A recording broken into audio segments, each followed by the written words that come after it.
जेव्हा पुढे आलं त्यानंतर काही लोक आमचे उपोषणावर बसले आणि हळूहळू हे तापायला लागलं. आता न भूतो न भविष्य असे भविष्यती असं म्हणतात, असे मोर्चे निघत आहे. आजचा मोर्चा खरोखर ऐतिहासिक होता. 1 लाखाच्या वर लोक आले होते नांदेडमध्ये. आज 4 ठिकाणी मोर्चे होते, म्हणजे आज वाशिम, चंद्रपूर आणि धाराशिवला.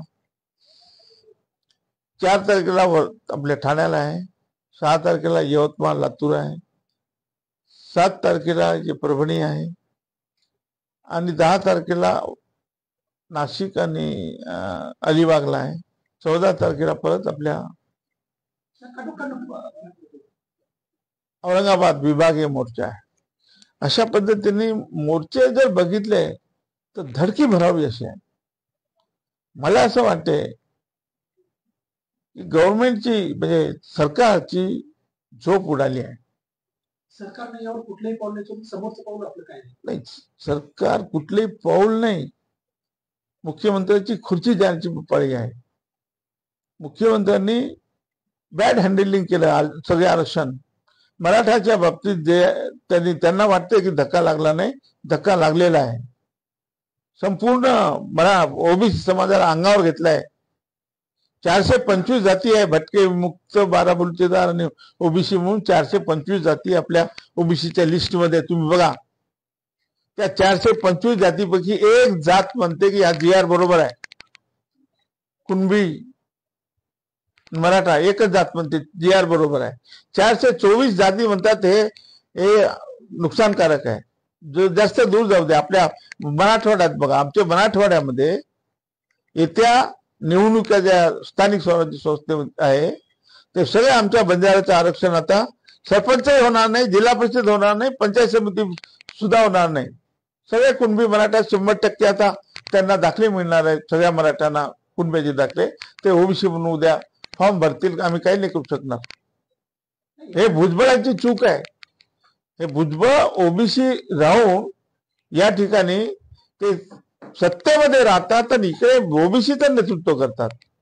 भुजबळ साहेबांनी ताबडतोब राजीनामा दिला पाहिजे. एक दिवस राहण्याचा अधिकार नाहीये आणि त्यांनी राजीनामा यासाठी दिला पाहिजे, त्यांनी घाबरू नये, त्यांनी जेलला घाबरू नये. जेलमध्ये जाऊन शहीद झाले पाहिजे ते. तर त्यांचे फोटो लावू आम्ही. बाबासाहेब आंबेडकरांनी महात्मा फुलेंचे जसे फोटो लावतो ना आता, तर पुतळे तसा पुतळा बसू आम्ही त्या भुजबळ साहेबांचा. पण त्यांच्या गलतीमुळे, त्यांच्या चुकीमुळे त्यांना आरक्षण कळत नाही. त्याच्यामुळे मी सांगत होतो, अरे मराठा कुणबी एकत्र करून देऊन टाका त्यांना वेगळं. ते ऐकायला तयार नव्हते. त्यांना फॉर्म्युला माहित आहे. कर्पूरी ठाकूर फॉर्म्युला या देशामध्ये, या कर्पूरी ठाकूरला 78ला ते मुख्यमंत्री असताना त्यांनी हे विभाजन केलं आणि त्यांना भारतरत्न मिळाला.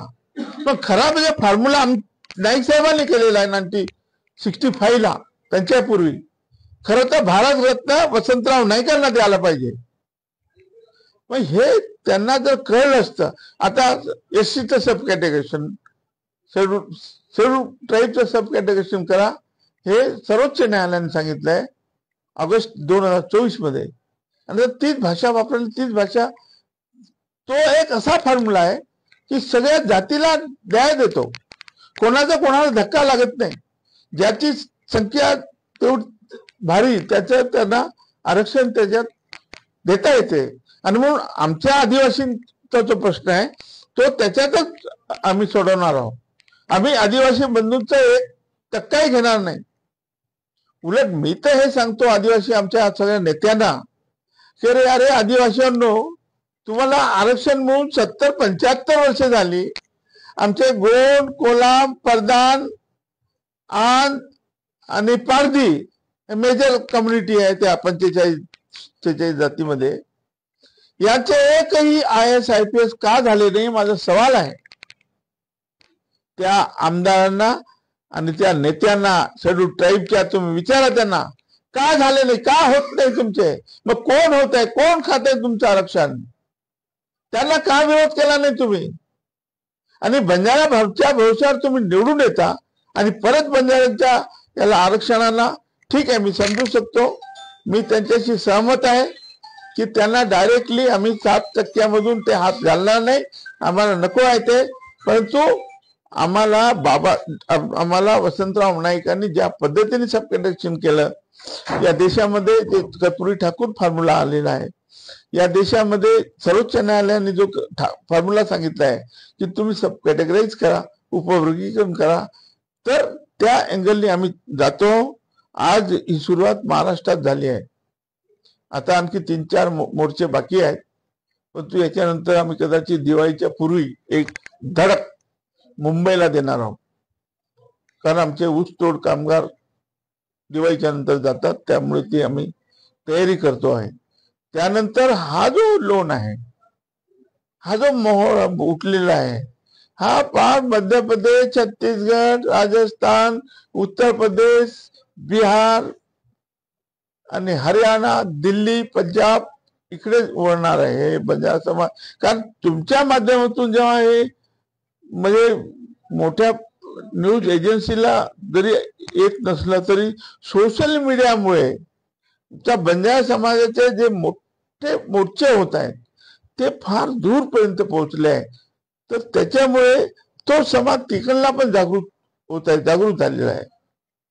तर आता पुढची आमची जी लढाई आहे ती आम्ही घेतल्याशिवाय राहणार नाही. 100% सरकारला द्यावं लागेल, नाहीतर सरकारला घरी जावं लागेल.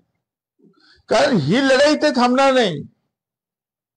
दिल्लीचं तख्त हलवण्याची ताकद बंजारा समाजात आहे. इतिहास जर बघितला आपण तर जेव्हा या बंजारा समाज काँग्रेस सोबत होता, 30-40 वर्ष काँग्रेसला हात कोणी लावलं नाही.